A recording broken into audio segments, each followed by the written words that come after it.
Sveiki, čia buvo valanda, mano vardas Saulius Jovaišas ir mes su jumis kalbame apie tai, ką turi žinoti, mokėti ir daryti tikrai geri vadovai.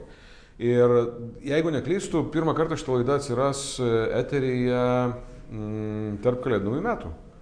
Tai yra toks keistas laikotarpis, kada jau apie vadybą šnekėti, čia iš viso nėra apie ką šnekėti, čia reikia kvėpuoti. Tas laikas, kad gali po viso to, kas vyko iki 24 dienos gruodžio, reikia dabar pradėti kvėpuoti. Bet tai gali būti visai gera proga pasižiūrėti laidą arba pasiklausyti ją. Tai yra, jeigu jūs nueisite į savo mobilaus telefono appsą podcasts, ten jūs rasite paieškoje suvedę Boso valandą, jūs galite turėti visas mūsų laidas, kurios rašytos yra jau beveik per 3 metus ir jų ten yra, jeigu neklystu, netoli 300. Netoli 300 interviu. Šiaip daug gavosi, pagalvoju. Tai visus su šventėm, o tos, kurie žiūrit sausio mėnesį, tai su to, kad išgyvenot šventės.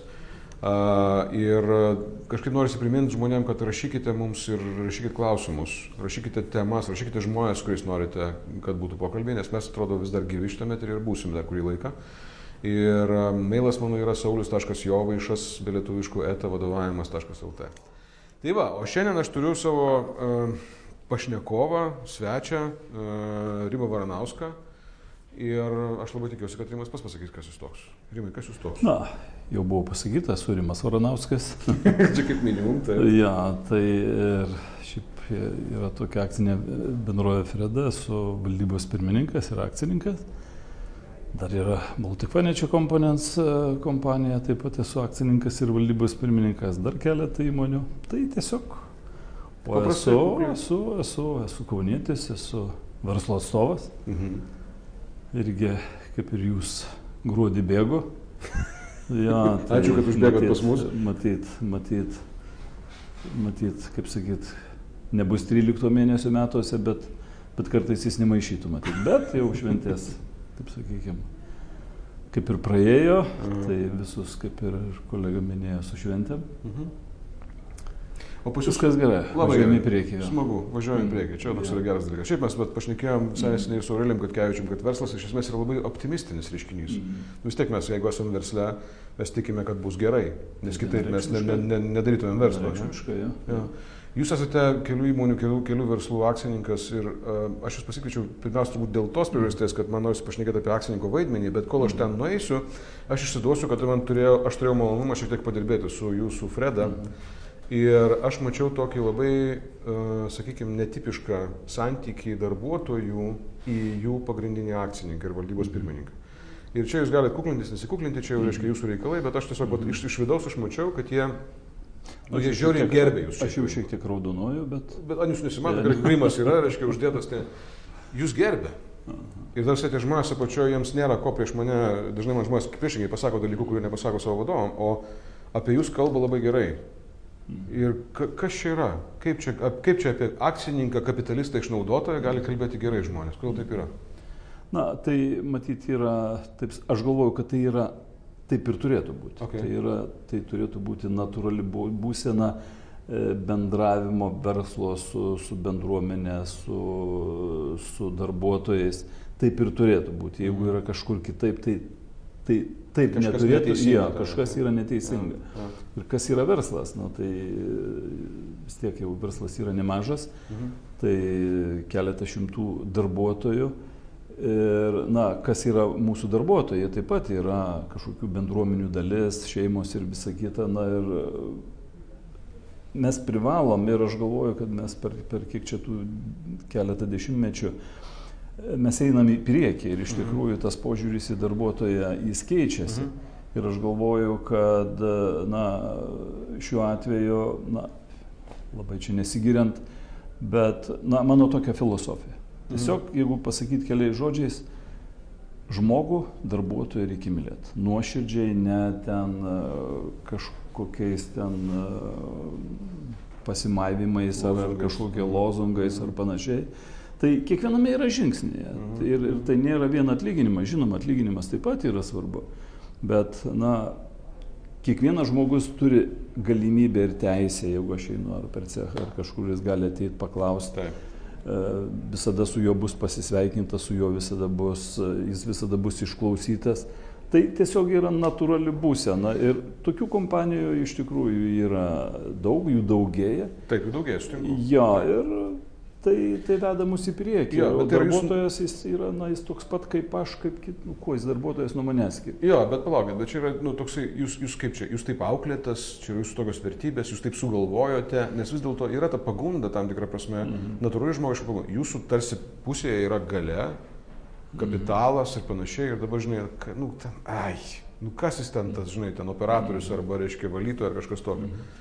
Kas tai yra pas jūs? Auklėjimas, vertybės, iš kur tai yra? Tai visuma matyti, bet, nereiktų čia į mane kažkaip, sakykime, susikoncentruoti, kad čia aš kažkoks. Ne, yra tokių, viskas tvarkoja, yra. Ja, yra. Tai, bet, man tai yra natūrali būsena ir tai, tvarkoja, aš čia versle, aš ten galbūt kažkoks automobilis geresnis, bet tai, tai nėra, kaip čia pasakyti, tai nėra ta, kuo verta didžiuotis. Tai didžiuotis galima bendravimu, meilę, supratimu, pagarba. Ne automobilio markė arba ten nuliai ir vienetai, tiksliau gal vienetai ir nuliai sąskaitoje. Tai tiesiog, vėlgi aš pasikartočiau, tai visus privalu gerbti, kadangi tai yra visų pirma žmogus.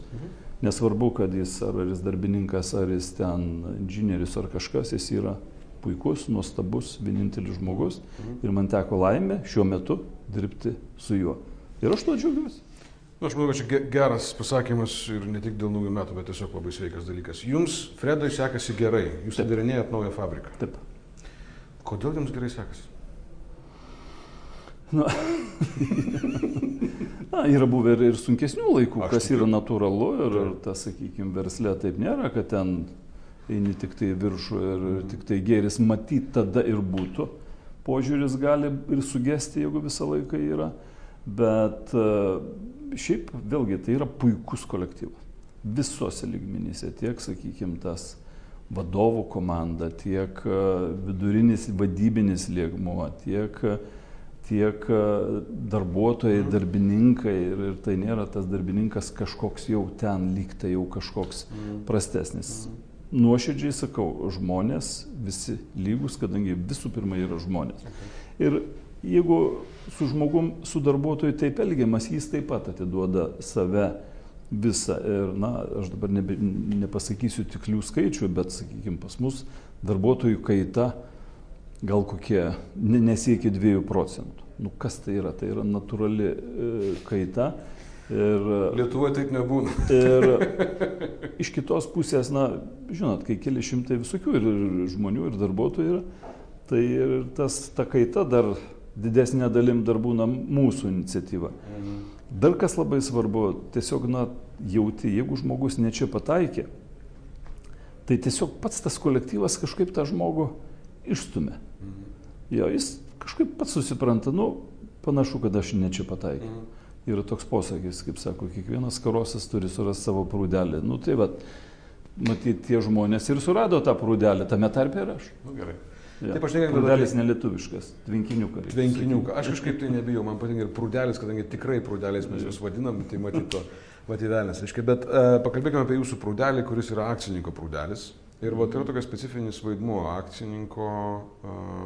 Kada organizacija, jūsų atveju organizacija, tai yra, turi generalinį direktorių, turi visą vadybinį kolektyvą, viskas yra normaliai, reiškia, tokia pakankamai standartinė struktūra, pakankamai plokščia, bet vis dėlto yra normali. Ir jūs esate akcininkas. Ir kaip jūs pats įsivaizduojate, koks yra jūsų vaidmuo, koks jūsų uždavinys šitoje viso organizacijoje? Tai visų pirma, aš negalvoju, kad aš esu protingiausias. Rimtai? Jo, bendrovėje. Okay. Aišku, jau čia šiek tiek, taip sakykime, pakelčiau save, jeigu negalvoji, kad esi protingiausias, nesi ir kvailiausias. Jau gerai. Ja. Antra, visur čempionų nebūsi. Negali žinot visų sričių ir čia aš jau viską žinau ir aš vienas ir protingiausias. Tai geriausios mintys, geriausi sprendimai tai vis tik yra išdiskutuoti, kad ir elementariai prie kavos puodelio, visi žmonės turi savo minčių, savo matymą ir kažkas tokio bendro. Žinoma, aš esu tas moderatorius, kai kažkokie sprendimai priimami, o mano, jeigu, taip sakykime, jeigu atsakant tiesmukai tą klausimą, o koks mano užsiėmimas, ką aš veikiu, tai tiesiog aš veikiu, mano užsiėmimas, kad visi jaustųsi gerai. Jaustųsi gerai, jie tada darys. Kalėdų senelis toks biškiai. Nu, nesu aš jau kalėdų senelis, žinoma, ir kalėdų senelis. Kai reikia, ja. Bet sudaryti žmonėms sąlygas, darbuotojams, kad jie priimtų teisingus sprendimus, leisti klysti žmonėms, leisti daryti klaidingus sprendimus, jeigu jie yra vedami kažkokių gerų ketinimų. Tai yra natūralu. Palaukit, Rimai, jūs daug kas iš vadovų, verslininkų kalba apie tai, kad reikia leisti žmonėms klysti. Taip. Bet aš noriu tada grinai mechanikos išgirsti iš jūsų. Pavyzdžiui, žmogus suklydo, ką daro Rimas? Žmogus, kuris, tarkim, vadovas, reikšmingas pareigos ir klaida tikėtina turi pasiekmių. Finansinių galbūt kažkokių. Ką daro Rimas? Žinoma, Rimas nereaguoja kažkaip skausmingai, čia mes pralošėm ten ar eurą, ar 10, ar milijoną. Jeigu žmogus tai darė su gerais ketinimais, aš turėjau tam tikrą ir gyvenimišką patirtį pagal amžių, geriausia patirtis yra vis tik, kai nudegi.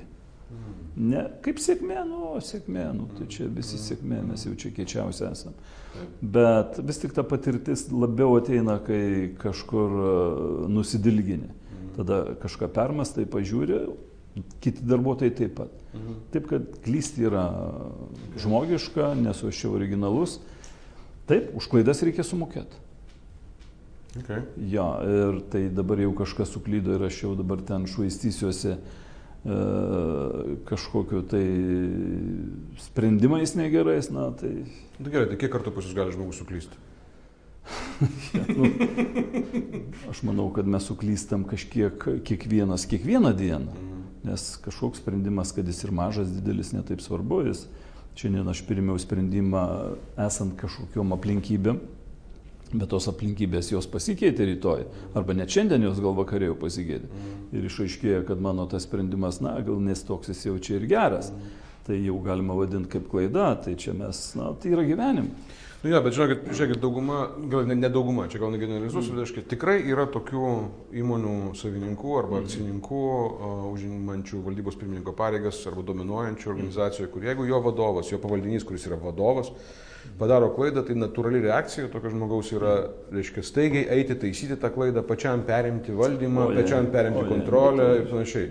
Bet žinote, taip būna. Taip, pažįstu tokių žmonių, tai jie dabar tas klaidas taiso, tai akcininkai, tai direktoriai, tai vėl paskiau tik akcininkai, tai toks vat. Oi ne. Tai čia tik klaidas ir taisys. Visą gyvenimą klaidas ir taisys. Supratau. Atsiprašau. Viską gerai.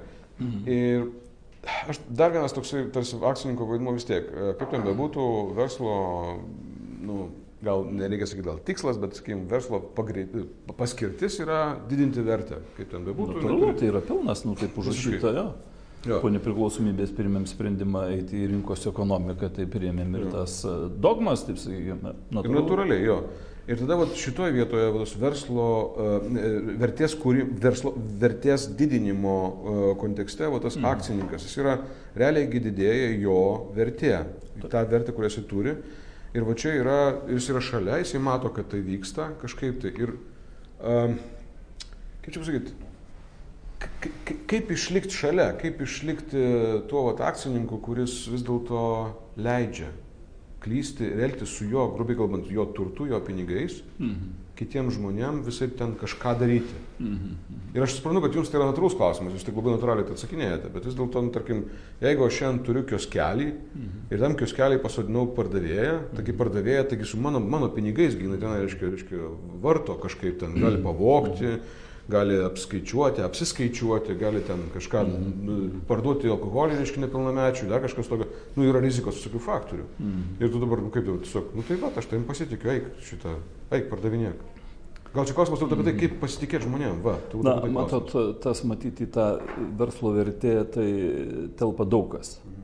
Ir, kas yra verslo vertė, mano požiūriu, tai ne vien pelno nuostolio ataskaita pačioj ten paskutinė eilutė ar EBITDA, vėlgi grįžčiau, tai yra visas kolektyvas, visas organizmas, tai yra verslo vertė. Ir tas toks, kaip sakot, klysta. Nereiktų suabsoliutinti akcininko. Žinoma, jis yra idėjų generatorius, visa kita. Bet pats verslas tai nėra, kaip stalas tvarkoju. Aš stalą nusipirkau, jau galiu sakyti mano. Kadangi aš už jį sumokėjau, ten prasivežiau ir aš jau čia ar kažką rašau, ar pietus valgau, jau tai yra mano. Verslas tai yra vis tik akcininko, kas yra akcininko dalis versle. Tai aš atsiskaičiau visų pirma su valstybė, atsiskaičiau su darbuotojais, su kreditoriais. Taip, lyg tai ta patinė eilutė yra mano. Bet kas tą sukūrė? Tai mes visi ir sukūrėm visą šitą komandą ir tai privalu dalintis. Kaip ir privalu mokėti mokesčių. Tai privalu su darbuotojais juos įtraukti. Darbuotojas yra taip pat verslo dalis ir jis toj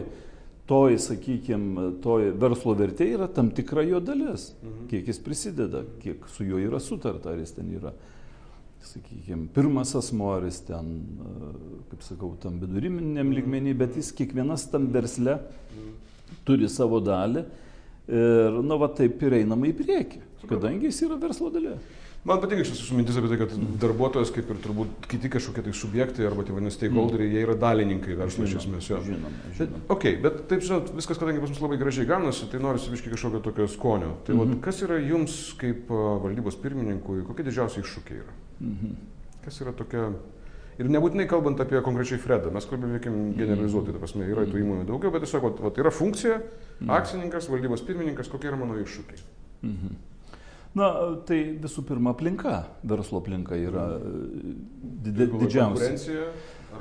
Konkurencija aš vėl taip žiūriu pakankamai, žinoma, konkurencija yra ir šiuo atveju aš esu kaip žinia baldų industrijoje, tai mes nekonkuruojam, mes nestatom povandeninių laivų ar kažko, mes tiesiog dirbam toj pačioj terpėje ir konkurencija yra ir mes galim konkuruoti tik tai efektyvumu ir kaštais.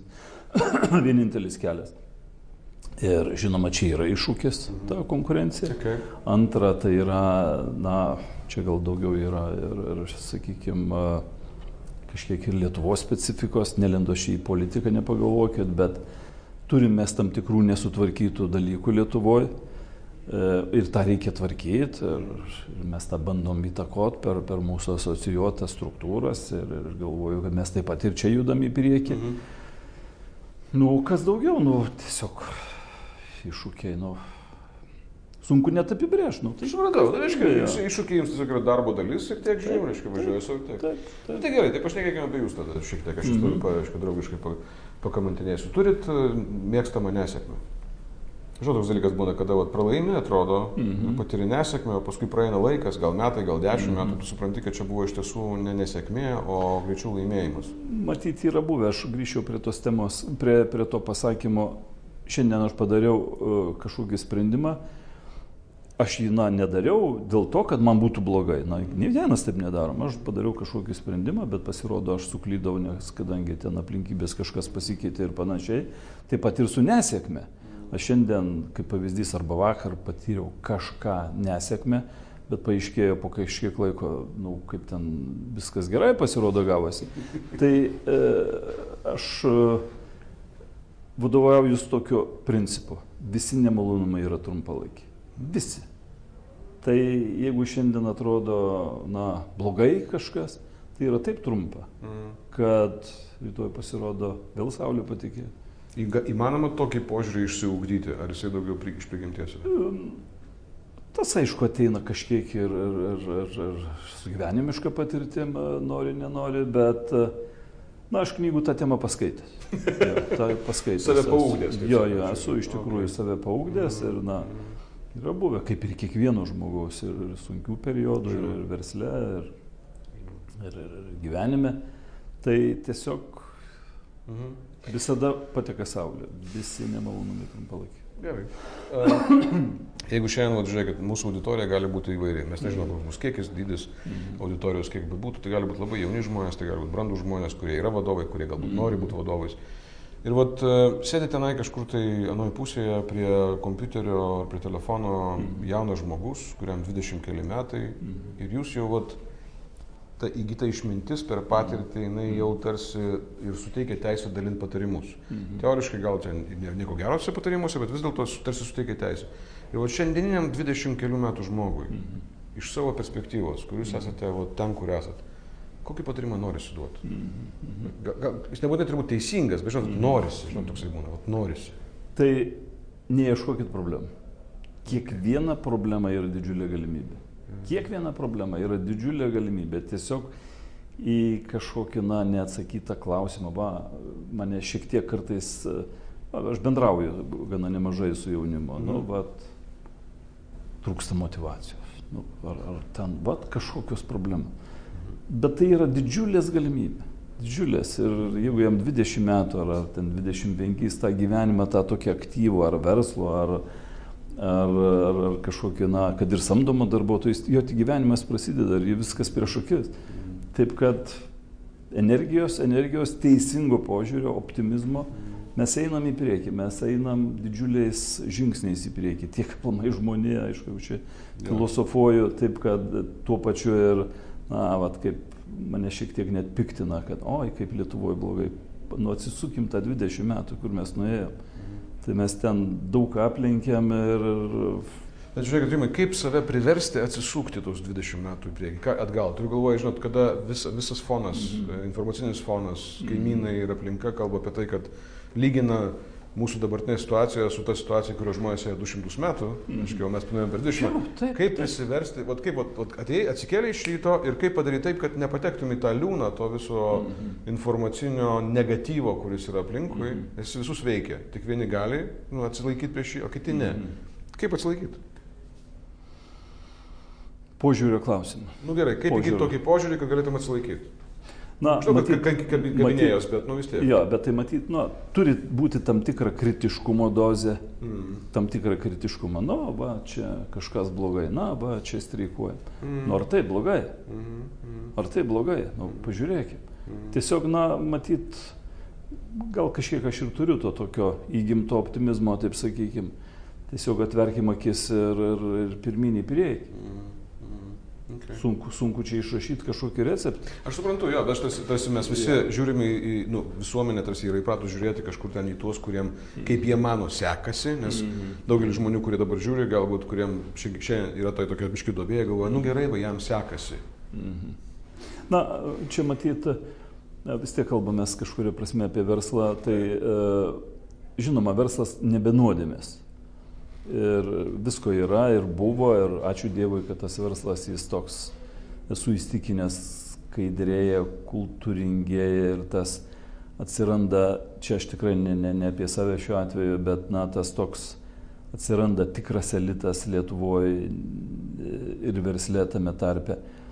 Ir mes pradėjom nuo nulio, taip sakykime, atėjo nepriklausomybė, mes čia jau dabar kas į verslą, tada darė beveik visi verslą jo, visaip ten baigėsi jo, tai aš čia uždirbau stiklinę ir koks aš jau dabar, o tu jau žioplas neuždirbai tos stiklinės. Tai aš galvoju, kad buvo kažkada toks, neturtas ar kažkaip, buvom visi lygus. Ir dabar aš jau čia tapau lygesnis, man reikia lipti ant stalo kėdės ir jau čia pasipuikuoti. Tai čia mes turim tą tokią dar likusią blogą, kad aš jau čia kažkoks ir aš jau čia kažkoks, jau žiūrėkit į mane iš pagarbiai. Tas mažėja, žinoma, tai tiesiog tai yra kultūros dalis. Aš galvoju, kad vis tiek mes esam prie to, sakykime, rytų Europos sienos, bet mes savo mentalitetu, aš galvoju, vis tiek mes esam daugiau link vakarų ir tiesiog mes turim, visi ir einam mes link to. Turtas, kažkoks statusas, tai nėra tas, kuriuo čia reikia labai, labai didžiuotis. Ir nereikia erzintų žmonių, kurie rytą atsikėlė, kažkaip, nežinau, kada laida mūsų kažkas žiūri, ir sekasi jam, kaip blogai, bet tai, aš galvoju, tam, kurį žiūriu, taip pat sekasi, tik reikia pažiūrėti tokiam, supratau. Viskas fain. Ja. Žiūrim į priekį. Paskutinis klausimas, reziumuojant mūsų šitą pokalbį, tokį pusiau filosofinį, kodėl vadovui reikia mokytis? Aš durnai paklausiu, žinau, kad yra savaime suprantama, tarsi, kad jam reikia mokytis ir, tu sakėt, paskaičiau biškį knygučių, žinai, apie tą kažką. Jūs nuėjot didelį vadovavimo kelią, jūs realiai, vadovavimo patirtis yra ten, dešimtmečiais, ta prasme, realiai. Kodėl vadovui reikia mokytis? Na, tai matyt visų pirma, negali galvot, kad esi protingiausias. Negali. Na, tai yra žmonės su patirtim, kur, na, praėję daugiau, nei mes čia to 20 metų ar panašiai. Tai tiesiog, na, mes, na, pasimokykim, kas jau padarė klaidas. Aišku, darysim mes vis tiek tas klaidas, bet, na, kodėl nepasiremti šitą patirtim? Ir tiesiog, na, aš turiu vieną patirtį, skaitau knygą, ten kažkas turi kitą patirtį, na, kiekvienoje knygoje paskaitęs tu kažką randi. Ja, nu, tai va, tas ir veda į priekį. Taip privalu. Taip kaupiama patirtį. Stengimasis nedaryti klaidų. Geriau pasimokyti iš kitų. Geriau. O pavyksta pasimokyti iš kitų? Nu, aišku, pasimokai. Žinoma, pasimokai, bet vis tiek klaidas darai. Tai tiek darai, tai natūralu. Ir kada pats supranti, kad klaidas darai, tada lengviau yra priimti, leisti kitiems daryti klaidas. Tai yra natūralus būstas. Vienareikšmiškai. Ačiū labai. Mano svečias Rimas Varanauskas. Mes va taip pasišnekėjom, taip ramiai, kalėdiškai vos ne, kad kažkoks toks jausmas, kad galėjo traškėti šitas židinys, visą taip ramiai, jaukiai ir panašiai. Kojinė kaboti kažkur. Kojinė kaboti, jo. Bet aš manau, kad šis pokalbis labiausiai yra apie optimizmą ir apie apsisprendimą būti optimistu. Taip. Nes tai yra turbūt apsisprendimas, aš labai tikiu tuo. Apsisprendimas būti optimistu. Ir labai to visiems linkiu, labai to linkiu savo, linkiu to jums. Ir mes turim pagrindą būti optimistais. Mes turim pagrindą būti optimistais. Mes esam pakankamai išmanus, pakankamai darbštus, jau čia kalbu, kaip sakykime, apie bendruomenę ar net apie tautą. Mes turim visas galimybės eiti į priekį, ką mes ir darom. Ačiū labai jums. Čia buvo Boso valanda, mano vardas Saulius Jovaišas ir gerų jums metų. Bus visko, bet aš jaučiu, kad bus gerų dalykų. Bus labai daug gerų dalykų. Ko ir linkiu. Sėkmės.